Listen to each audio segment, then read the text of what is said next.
Di mana saking kuatnya, si Avan ini ternyata menyelamatkan Popu dan menghilangkan jebakan Kiruban cuma menggunakan sihir biasa yang udah ia perkuat dengan teknik tersebut. Hingga akhirnya Avan pun berhasil membuka gerbang dan part 22 pun selesai.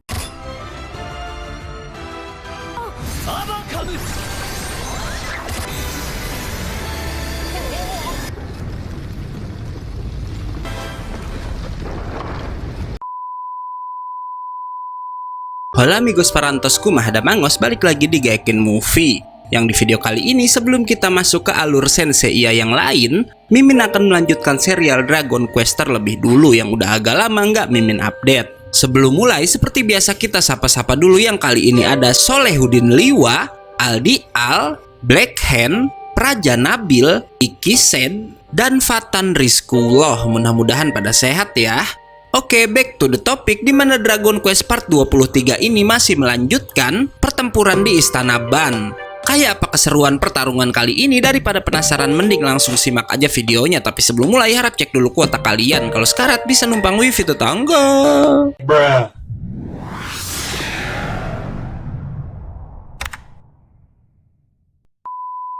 Part ini diawali oleh Avan yang membukakan pintu gerbang menuju ke tempat sang Raja Iblis Ban untuk murid-muridnya. Hingga Dai yang sangat senang berterima kasih karena gurunya itu udah datang untuk membantu mereka. Karena kalau enggak, para pahlawan muda belum tentu bisa membuka pintu tersebut. Sementara itu, di luar Hyunkel masih berjuang seorang diri untuk menghalau pasukan monster kiriman sang Raja Iblis. Berpindah ke Raja Iblis yang nampak didatangi oleh sosok bayangan besar di mana katanya orang itu adalah penjaga paling kuat di istananya. Dan Ban memerintahkan orang itu untuk menghadang para pahlawan. Di sisi lain, Popu nampak kelelahan karena seperti yang kita tahu energi dan sihirnya udah habis untuk berjuang keluar dari jebakan si Kiruban di part sebelumnya. Melihat itu, Avan memutuskan untuk beristirahat sejenak dan lucunya mereka malah mengadakan piknik dadakan walau sedang berada di markas musuh. Sampai membuat si Popu kesal yang ia bilang dirinya emang butuh istirahat tapi nggak seperti itu juga. Namun hebatnya, Avan lalu menusuk kepala Popu dengan bulu berwarna silver yang bisa mengembalikan semua energi Popu yang udah hilang. Di mana Avan lalu memberitahu jika ia punya dua jenis bulu yang adalah bulu emas untuk menyerang dan memperkuat sihir, sementara bulu perak untuk penyembuhan. Dan di bulu tersebut masing-masing terdapat batu mistik bahan yang sama seperti pada kalung yang Avan berikan pada para muridnya. Avan lalu mencabut bulu di kepala Popu dan ia terkejut karena sihir Popu belum pulih sepenuhnya, walau katanya bulu itu bisa memulihkan energi 3 penyihir sekaligus. Dan di sini menandakan jika Popu sebenarnya punya kekuatan yang sangat besar ya guys. Avan lalu menitipkan beberapa helai bulu pada Mamu untuk menyembuhkan teman-temannya, sementara ia akan pergi untuk memeriksa apa di jalan yang akan mereka lalui terdapat jebakan si Kiruban yang lain. Avan lalu mengajak Leona pergi bersamanya yang ternyata sang master ingin sang putri memiliki semua bulu yang ia punya, yang Avan bilang ia percaya jika Leona pasti bisa menggantikannya. Kita beralih ke bawah Friend Place di mana di sana masih terjadi pertarungan sengit antara pasukan Raja Iblis melawan aliansi umat manusia. Kelompok aliansi itu bisa mengalahkan para monster dunia bawah dan berhasil mendesak Mr. Fen juga Zabuera. Zabuera yang ketakutan mencoba menipu temannya sendiri yang ia bilang Mr. Pen harus menunjukkan seluruh kekuatannya untuk melawan aliansi manusia. Sementara ia akan kembali ke Friend Place untuk melindungi sang Raja Iblis. Namun Mr. Fen ternyata tahu rencana licik si Zabuera dan malah Mr. Fen yang berencana meninggalkan iblis tua itu dan mengancamnya jika Zabuera nggak bisa mengalahkan para aliansi manusia maka ia akan dieksekusi. Zabuera nampak nggak terima dengan keputusan Mr. Fen tersebut. Namun ia langsung kicap saat Mr. Fen bilang perintah itu ia dapatkan langsung dari Raja Iblis Agung Ban. Mr. Fen pun benar-benar pergi dan meninggalkan Zabuera seorang diri. Zabuera lalu bangkit dan mengatakan jika ia masih punya rencana cadangan, hingga kemudian ia menggunakan sebuah sihir yang terlihat menyerang pasukannya sendiri. Si iblis tua lalu mengangkat tubuh-tubuh para monster dan menggabungkannya dengan tubuhnya sendiri. Hingga kemudian tercipta seekor monster besar yang katanya bahkan lebih kuat dari Choma Seibutsu yang ia sebut dengan nama Choma Zombie. Lon Beruk menjajal kekuatan Choma Zombie dan saat menyerang malah pedangnya yang harus patah. Zabuera yang berada di tengah-tengah tubuh Choma Zombie berkata jika nggak ada satupun senjata yang bisa menembus makhluk ciptaannya yang nggak terkalahkan tersebut. Para aliansi manusia pun menggabungkan kekuatan sihir mereka dan menyerang secara bersamaan. Namun yang dikatakan Zabuera ternyata nggak main-main karena setelah itu Choma Zombie bisa menjatuhkan banyak pasukan manusia tersebut. Lone Beruk dibantu Nova mencoba sekali lagi namun serangan keduanya pun nggak bisa membuat Choma Zombie terluka. Sampai Lone Beruk terlihat putus asa dan berkata nggak ada yang bisa mereka lakukan untuk saat ini. Yang katanya mereka kekurangan senjata pamungkas yang memiliki kekuatan dan kecepatan yang sangat besar.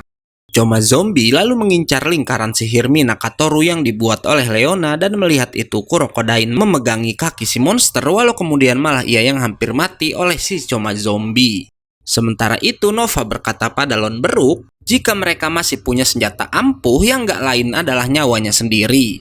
Dan di sini Nova bermaksud mengorbankan nyawanya dengan menyerang Choma Zombie menggunakan seluruh energi kehidupannya. Tubuh Nova terlihat habis terkuras dengan menciptakan sebuah pedang cahaya yang Lone Beruk sebut pedang itu sebagai pedang nyawa. Dan karena itu ia pun menghalangi Nova karena katanya walau Nova mengorbankan nyawa harapan mereka mengalahkan Choma Zombie belumlah mencapai 100% tingkat keberhasilannya. Namun Nova yang udah bertekad menggunakan pedang nyawa berkata jika ia akan menyerang Choma Zombie terus-menerus sampai dirinya terjatuh. Nova lalu mengingat saat dirinya berlatih bersama Dai di mana di sana ia meminta maaf karena sebelumnya udah mencoba menyebut dirinya sendiri sebagai pahlawan dan ingin bersaing dengan Dai. Yang padahal perbandingan kekuatan mereka ternyata sangatlah jauh. Dai lalu menjawab jika perbedaan kekuatan bukanlah sebuah masalah karena nggak semua pahlawan merupakan orang yang paling kuat. Karena definisi seorang pahlawan adalah orang yang bisa membantu banyak orang lain. Berkat kata-kata Dai tersebut, Nova bilang jika ia emang gak sehebat Dai namun dirinya bisa berperan sebagai pahlawan untuk para aliansi dengan memulai serangan yang bisa menginspirasi teman-temannya itu agar gak menyerah. Nova pun berlari ke arah Choma Zombie walau si Lone Beruk masih menghalanginya bahkan kali ini menggunakan tubuhnya sendiri. Nova yang terkejut melepaskan pedangnya dan bertanya kenapa Lone Beruk bisa sejauh itu menghalanginya. Yang Lone Beruk jawab jika ia nggak mau melihat anak muda itu menyia-nyiakan nyawanya dan bila ada orang yang harus mengorbankan energi kehidupan itu adalah Lone Beruk sendiri yang udah hidup 10 kali lipat lebih lama dari si Nova. Lone Beruk ternyata masih menyimpan satu senjata pamungkas berupa sebuah patung batu dan melihat itu Choma Zombie mencoba menghancurkannya. Namun ia malah membantu menghancurkan batunya karena sebenarnya senjata yang asli berada di dalam patung tersebut yang adalah berupa dua bilah pedang.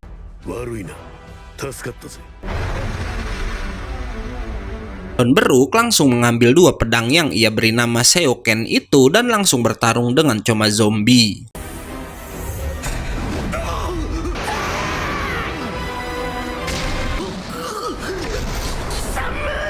Hingga nggak lama, Lone Beruk pun menunjukkan seberapa kuat pedang ciptaannya tersebut, di mana dalam sekali tebasan aja ia berhasil membelah tubuh sang monster menjadi 4 bagian.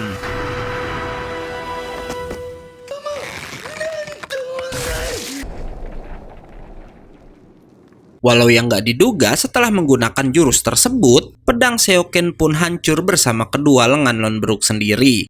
Yang Lone Beruk bilang, itu akibat ia menggunakan teknik terkuat tadi yang bernama Seo Jujikan. Terlebih, dua pedang tadi ternyata hanyalah sebuah pedang yang belum sempurna ia buat karena selama ini Lone Beruk terlalu fokus untuk membuat pedang Dai. Lone Beruk lalu memberitahu jika dulu ia juga pernah mengalami luka yang sama yang bahkan butuh waktu 200 tahun untuk tangannya bisa kembali pulih. Mendengar semua cerita itu, Nova lalu berkata jika ia akan membantu Lone Beruk menyempurnakan pedang Seoken menggunakan tangannya.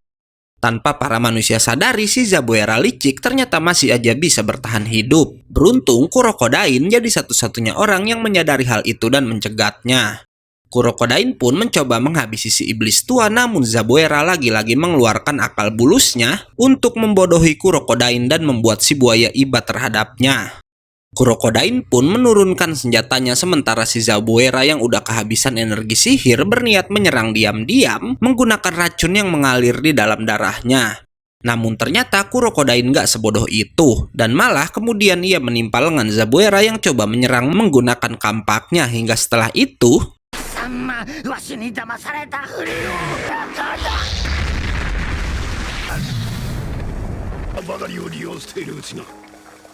Shin lalu kembali pada Hyunkal yang udah membabat habis sebagian besar pasukan monster milik sang Raja Iblis. Hingga yang mengejutkan, si Him yang ternyata masih hidup datang ke sana untuk menantang Hyunkal menyelesaikan pertarungan mereka.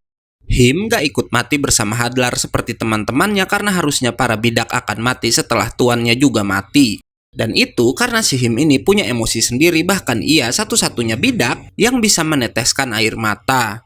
Para monster lalu mengejek Hadlar yang udah tewas di hadapan Him, membuat sang bidak marah dan lalu bisa bertransformasi sampai si Him memiliki rambut yang sangat mirip dengan tuannya itu. Him pun lalu mengamuk dan menghabisi semua monster yang ada di sana.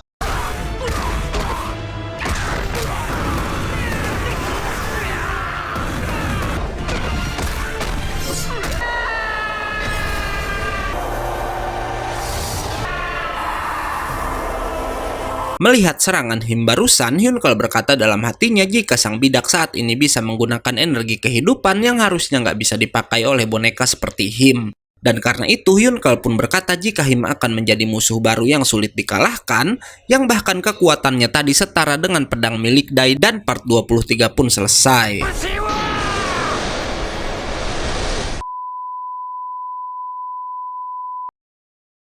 Oke, karena part 23-nya udah habis, gue undur-undur dan gak yakin movie pamit. Jangan lupa datang lagi besok untuk tahu kelanjutan ceritanya. Bye-bye.